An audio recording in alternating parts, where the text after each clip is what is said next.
to Jesus to say, I don't know how they can be in so much hell right now, going through so much fire, and they're not burned, and their hair is not singed, and they're not smelling like smoke, and they're not cursing God and trying to die. It's because they let God into the situation. They let him into the confusion. They let him into the darkness. They let him into the loneliness. They let him into the brokenness. They let him into the trauma. They let him into the sickness. They let him into the being in dire straits. They just let him in. If you let God in, I declare he has the power to transform you, to comfort you in that thing. God can bring your development through it, or he can just actually transform your whole situation. How do we let him in? You let him in by your gratitude to him, because you can see what he's doing in the midst of it, despite the bad things happening.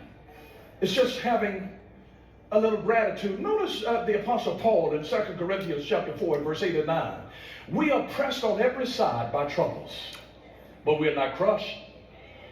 We are perplexed, but not driven to despair. Yeah, we got going through some stuff. We are hunted down, but never abandoned by God.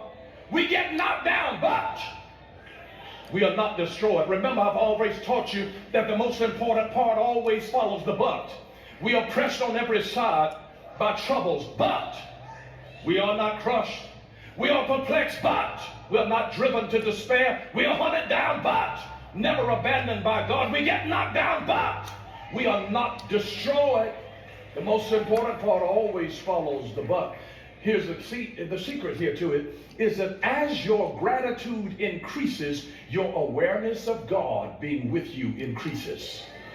As your gratitude increases, your awareness of God being with you increases. And sometimes you just have to just say, Lord, I thank you that you're with me.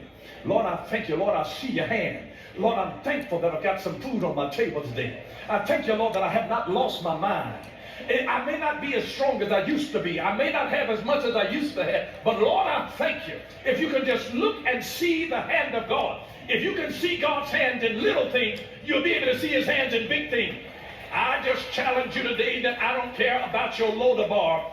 God is the God even of the Lodabar place, the place where there is no pasture, where there's no word, where there is no vein. God specializes in nothingness. When he stepped out in space and blackness was upon the face of the deep, and there was nothing but darkness and emptiness, and it was void, and God steps out and opens his mouth.